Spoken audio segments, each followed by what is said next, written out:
안녕하세요. 저는 짧았던 결혼 생활을 마치고 다시 싱글로 돌아온 20대 후반 여자입니다.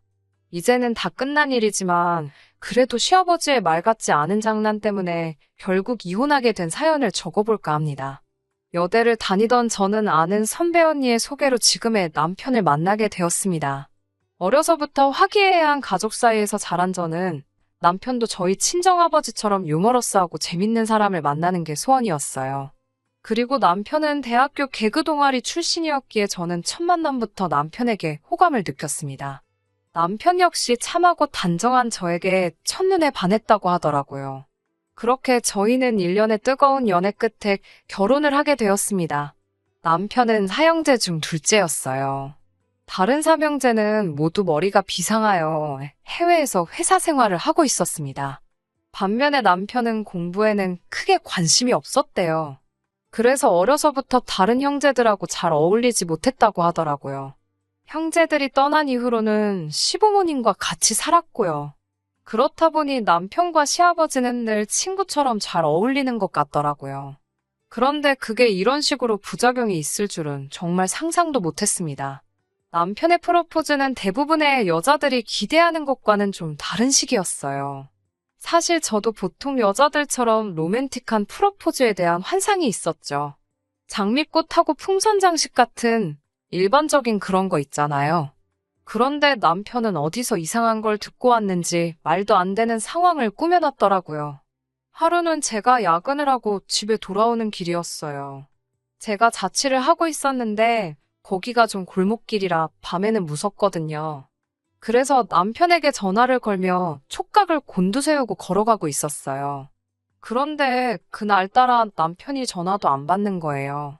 종종 걸음으로 발걸음을 재촉하는데 갑자기 골목에서 남자 2명이 나타나더군요. 정말 순간 난 죽었다는 생각밖에 안 들었어요. 그 남자 둘이 저한테 슬슬 다가오고 저는 다리에 힘이 풀려서 뛰려고 하는데 뛸 수가 없더라고요.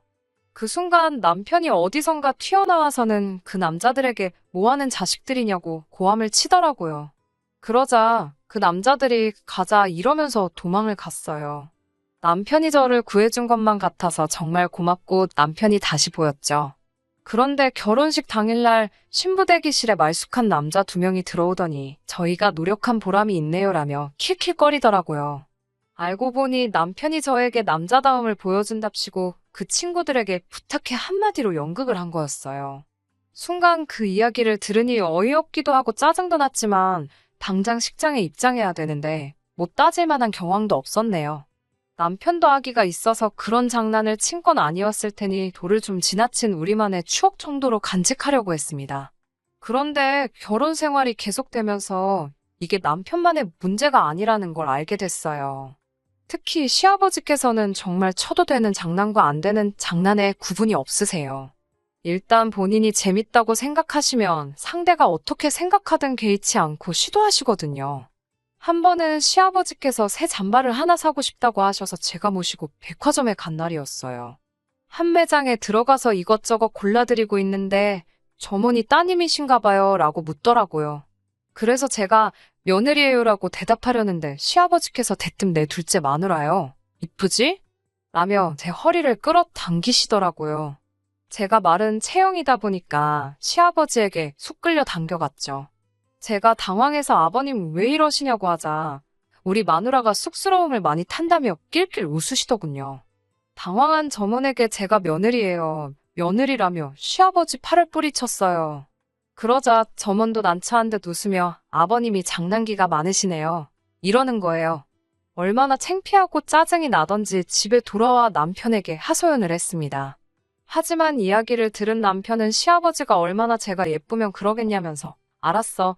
당신은 내 거니까 우리 아빠한테 손대지 말라고 할게라며 장난처럼 받아넘기더라고요. 또 한 번은 이런 일도 있었습니다. 여느 날처럼 평범한 저녁이었는데 다급한 목소리로 시아버지께 전화를 받았습니다. 저희 남편이 갑자기 심장마비가 와서 쓰러졌다고요. 지금 어디 병원에 있으니까 얼른 오래요.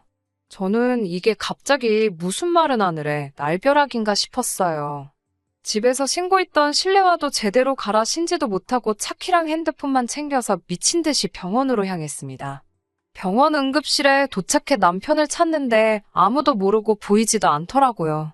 당장 주저앉을 것 같고 손발이 벌벌 떨리는데 갑자기 남편과 시아버지의 목소리가 어디선가 들려왔어요. 그러더니 시아버지가 남편에게 내가 이겼으니 5만 원 내놓으라고 하시더군요. 알고 보니까 제가 몇 분 만에 병원에 도착하는지를 놓고서 둘이 내기를 했더라고요. 제가 둘 다 미친 거 아니냐고 고래고래 소리를 지르니 뭐 이까짓 걸로 그렇게 예민하게 받아들이냐며 대충 미안하다고 장난이었으니까 너도 그만하라고 그러더라고요. 그러더니 시아버지가 저한테 5만 원 중 2만 원을 주며 아가 내 덕에 돈 벌었으니 개평 받아가라 하시면서 그 돈으로 나중에 커피라도 사 먹고 진정하라며 낄낄 웃더라고요. 진짜 해도 정도가 있지 이게 뭐 하는 거냐고 제가 남편하고 시아버지에게 계속해서 화를 냈지만 그 둘은 제가 화내는 것마저도 예상이라도 했다는 듯 웃기만 하더라고요. 솔직히 그날 밤새 잠도 못 자고 이 사람들이 정상인가 싶고 내가 또라이랑 결혼을 한 것 같다는 생각도 들었습니다. 하지만 한편으로는 장난이 심하다는 이유로 이혼을 하는 게 좀 지나친 생각은 아닌가 싶기도 했고요. 밤새 고민 끝에 그래도 매사에 처져 있는 사람들보다는 낫지라는 생각으로 한 번 더 참아보기로 했어요. 시아버지께도 전화를 드려 정중하게 저는 그런 장난을 당하면 속상하고 상처를 받는다고 말씀드렸어요.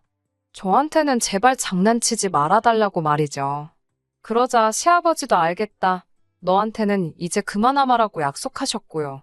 그리고 얼마 전 진짜 더는 용서할 수 없는 그런 일이 있었습니다. 토요일 밤 시아버지께서 전화를 하셨더라고요. 하시는 말씀이 요새 몸도 안 좋고 적적하다며 잠깐 얼굴 좀 비추고 가라고 하시더라고요. 그래서 일요일 아침 일찍 시댁으로 향했어요. 시아버님을 모시고 나가 갈비도 사드리고 커피도 마시고 집에 돌아왔는데 핸드백에 넣어둔 줄 알았던 핸드폰이 아무리 찾아도 보이지 않더라고요. 카페에 두고 온 것 같아 전화를 했지만 카페에는 제 핸드폰이 없다고 하고 답답했어요. 그래서 제가 아무래도 안 되겠다고 식당이랑 카페에 가서 제가 한번 찾아보고 와야겠다고 하니까 남편이 자기가 다녀오겠다고 저는 집에 있으라고 하더군요. 그리고 그날 저녁이었어요. 슬슬 잘 준비를 하려고 하는데 아파트 복도에서 시끄러운 발걸음 소리가 들리더니 누가 우리 집 현관문을 부서지게 두들기며 제 이름을 부르더라고요. 저희 친정 부모님이셨어요. 제가 깜짝 놀라 이 시간에 여길 왜 왔냐고 물었죠.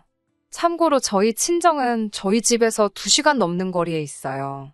친정 어머니는 저를 보더니 왈칵 끌어안고는 다행이라며 엉엉 우시더라고요. 저희 친정 아버지는 전에 본 적 없는 무서운 얼굴로 김서방 이 자식 죽여버린다고 그러시고요. 도대체 무슨 영문인지 알 수가 없어서 무슨 일이냐고 얘기를 제대로 해달라고 했어요. 친정 부모님께 들은 이야기는 충격 그 자체였습니다. 제 핸드폰으로 전화가 와서 받았더니 저희 남편이더래요. 그러더니 제가 교통사고로 크게 다쳐서 응급실에 있다고 했다는 거예요.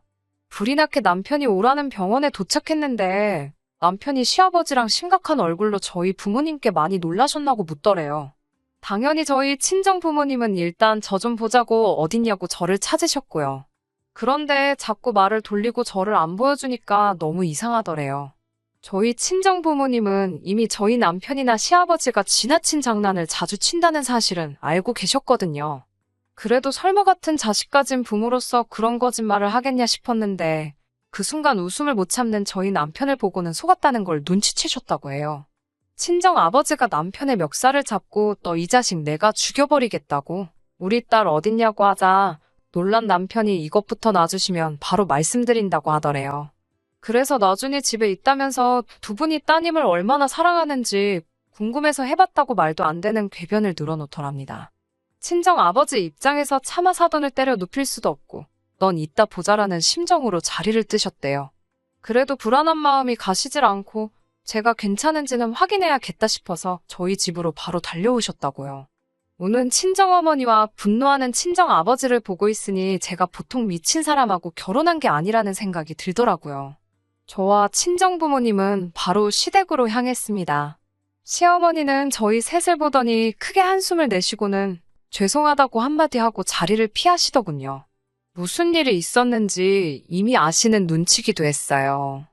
하지만 시어머니는 사실 결혼 생활 내내 저에게 그래도 잘해주셨거든요. 시아버지나 남편이 지나친 장난을 할 때면 늘 시어머니가 먼저 나서서 사과해 주셨고요. 그래서 그때까지만 해도 시어머니 탓을 하고 싶은 생각은 없었어요. 거실로 들어서니 시아버지는 뭐가 그리 당당한지 저희를 보고 실실 웃고 남편은 저에게 괜히 말을 걸고 눈치를 살피더라고요. 저희 부모님이 도대체 뭐가 문제길래 그런 장난을 치는 거냐고 따져 물으셨어요. 저도 이제 저한테 그런 장난 치지 않기로 하시지 않으셨냐고 약속하셔놓고 왜 또 그러시냐고 따졌고요. 그러자 시아버지의 대답이 가관이었습니다. 내가 너한테 안 한다고 했지 다른 사람한테 안 한다고 했냐고요. 그러면서 나는 너가 재밌는 앤 줄 알고 며느리로 들이길 허락했는데 이건 뭐 애교도 없고 유머도 없고 건조하기가 이루 말할 데가 없다면서 아주 재미가 없다고 그러시더군요. 결국 듣다 못한 저희 친정아버지가 시아버지의 얼굴을 주먹으로 때렸어요. 참고로 저희 친정아버지는 취미가 권투십니다. 시아버지는 턱을 부여잡고 쓰러져서는 나중내를 연발하더라고요. 저희 아버지가 한 대 더 치려고 하자 시어머니가 나타나 그래도 남편이라고 시아버지를 감싸더니 장애가 있다고 이해 좀 해달라 소리를 치는 거예요. 저는 처음 듣는 소리라 무슨 말씀이냐고 하니 하도 거짓말을 많이 해서 정신과에 데려간 적이 있다고 합니다. 무슨 연극성장애인지 뭔지 그렇게 사람들 관심 끄는 걸 좋아해서 그런 거라고 하더래요. 제가 설마 남편도 그런 거냐고 묻자 시어머니는 대답은 못하고 눈물만 흘리시더군요. 그러면서 옆에서 잘 챙겨주고 받아주면 얼마든지 괜찮아질 수 있다면서 제발 잘 부탁한다고 하시는 거예요. 저희 친정 부모님은 장애고 나발이고 더는 이런 집구석하고 사돈 못 맺는다고 애들 이혼시킨다고 고함을 치셨어요. 그러면서 저한테도 마음 독하게 먹으라고 하셨고요. 남편과 좋은 추억도 많기에 이혼을 결심하기가 쉽지는 않았지만 어쩔 수 없이 남편에게 헤어짐을 고했습니다. 저와 헤어지고 일단 치료부터 받으라고요.